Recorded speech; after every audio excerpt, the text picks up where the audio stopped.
दोस्तों, welcome to my channel.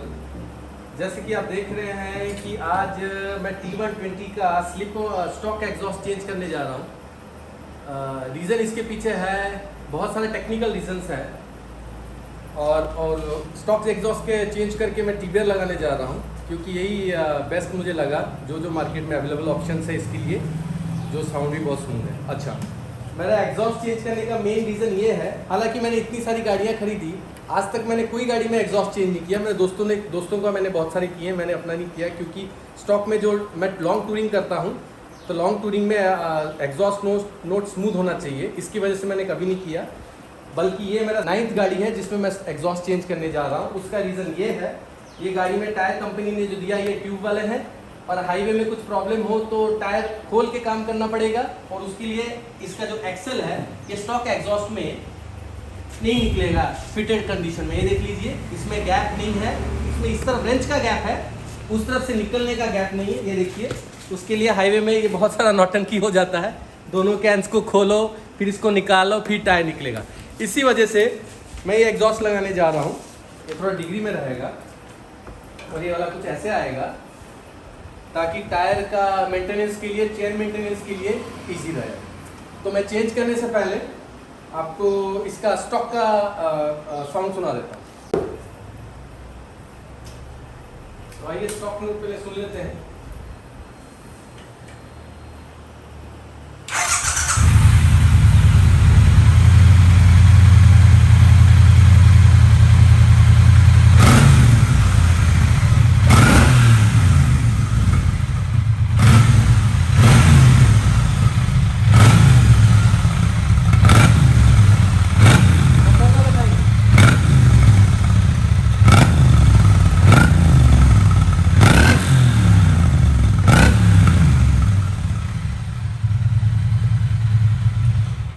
हालांकि stock की आवाज़ भी बहुत स्मूथ है, लॉन्ग टूरिंग के लिए गाड़ी बनी हुई है, और उसी हिसाब से कंपनी ने डिज़ाइन दिया है लॉन्ग मफलर्स, ताकि आवाज़ स्मूथ रहे और इरिटेटिंग ना लगे लॉन्ग टूरिंग पे।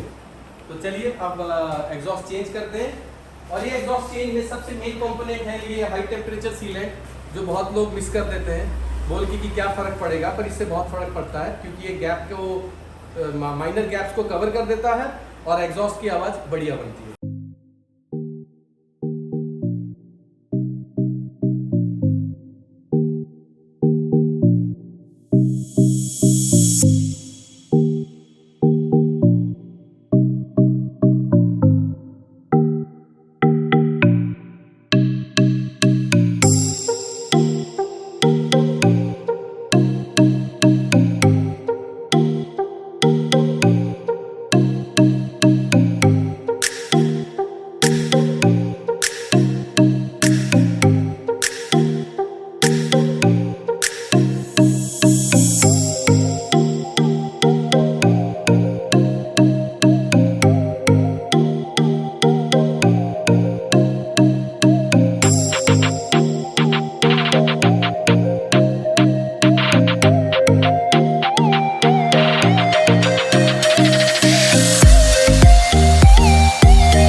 फिनिशिंग बड़ी ज़बरदस्त है और ये जो प्रॉब्लम था ये भी सॉर्ट आउट हो गया हमारा रियर टायर रिमूवल और चेन मेंटेनेंस के लिए।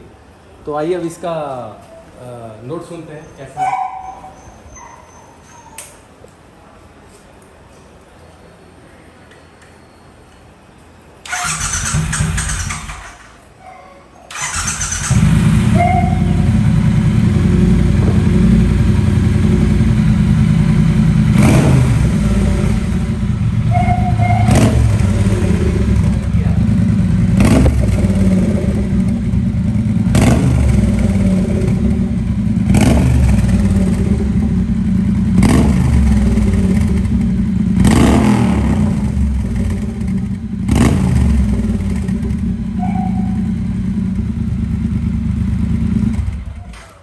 देखा जैसे आपने नोट थोड़ा सा लाउड हो गया है और क्योंकि इसमें कंपनी ने कुछ वैफल तो दिया ही नहीं है, पूरा फ्री फ्लो है। तो अभी नेक्स्ट प्रोजेक्ट शायद मुझे इसका ये एक वैफल बनाना पड़ेगा ताकि आवाज़ थोड़ा और स्मूथ और थोड़ी सी और पतली होकर निकले। जैसे कि अभी फुल बास आ रहा है तो वो आपको नेक्स्ट ब्लॉग में दिखाता हूँ। अच्छा, इसको लगाने के बाद मैंने और एक प्रॉब्लम का मुझे फेस करना पड़ रहा है, वो है कि इस तरफ आइए, ये एग्जॉस्ट जो है लेफ्ट एग्जॉस्ट जो है उसके नीचे रबर बम्पर दिया ही नहीं है जिसमें आके मेन स्टैंड टिकता है। वो आपको जो अभी दिखा रहा हूँ स्टॉक में जो है ये वाला, ये ऐसे रहता है और यहाँ के ये रबर में मेन स्टैंड टिकता है। इसके लिए मैंने यहाँ पे कपड़ा लगा रखा है क्योंकि अभी इसमें फिर से कुछ अरेंजमेंट करना पड़ेगा, जैसे कि आके यहाँ पे टकराए ना और इसको डैमेज ना करे। वो भी आपको मैं नेक्स्ट टाइम दिखाता हूँ। चलो।